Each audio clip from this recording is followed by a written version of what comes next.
Днес ще направим бърз доклад за едно явление, което за пореден път доказа, че най-големият враг на българския успех е собствената ни злоба. Историческият триумф на Дара на Евровизия трябваше да бъде повод за гордост, но вместо това отприщи вълна от чист хейт в социалните мрежи.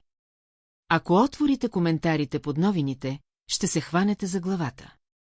Хиляди хора, вместо да се зарадват, започнаха да сикят жлъч, че песента не струвала, че победата била уредена, че всичко е нагласено. Вместо да подкрепим едно момиче, което прослави България пред цяла Европа, ние бързаме да го сринем със земята. Този менталитет, в който чуждият успех те засяга лично, за пореден път лъсна с пълна сила в мрежата. Но хейтът е само първото стъпало. Веднага след него идва и следващото типично явление – идеята да се заграби нещо наготово и да се спечели на гърба на чуждия труд.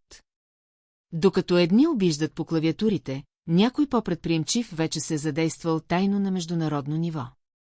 Излезе скандалната информация, че в Европейския съюз вече е подадена светкавична молба за патентоване на марката Бангаранга.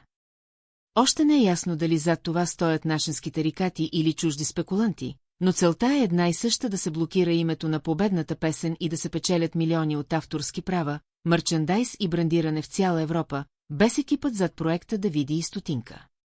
Ето така се действа в днешно време, първо те плюят вкъщи, а после някой зад гърба ти краде идеята, за да изкара бързи пари. И накрая, въпреки злобата и задкулисните схеми, триумфът ще бъде отпразнуван. За всички, които искат да подкрепят Дара, или просто ще пътуват утре през центъра на София, имайте предвид следните важни промени. Столична община организира огромно открито парти на площад Княз Александър I Батенберг, което започва в 18 часа. Булевард Цар-Освободител се затваря напълно за движение в участъка около площада още от обяд. Паркирането в целия район ще бъде абсолютно забранено. Мерките за сигурност ще са драконовски и пропускателни пунктове навсякъде, а от съображения за безопасност се въвежда и пълна забрана за снимане с дронове над събитието.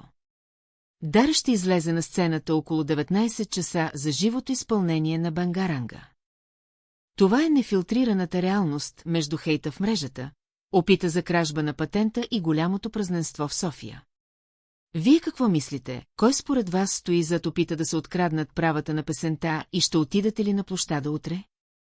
Споделяте в коментарите.